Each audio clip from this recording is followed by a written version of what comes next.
During these times of being stuck indoors, I figured this is a great opportunity to show you how I keep my sneakers clean. And if you couldn't tell by the background, I have a lot of them. All you need is an old towel or rag, some brushes, a small bowl of dish soap diluted with water, and of course, the sneakers. For this demo, I have a pair of the Air Jordan 1 Phantoms that I got for a great deal from Rescue, so shout out to them. This is mainly an all leather sneaker, so cleaning them is as simple as just taking these brushes, dipping them into the liquid, and scrubbing away at all the dirty areas.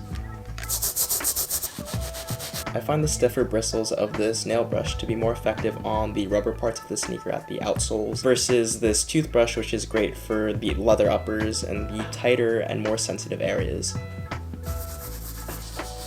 And once you get a nice lather from brushing, it's really just as simple as wiping them off with the rag. Do this process over and over again until you get the results you want. And there it is, good as new. That about does it for this one. I hope you're all staying safe and of course, keeping your shoes clean during this time.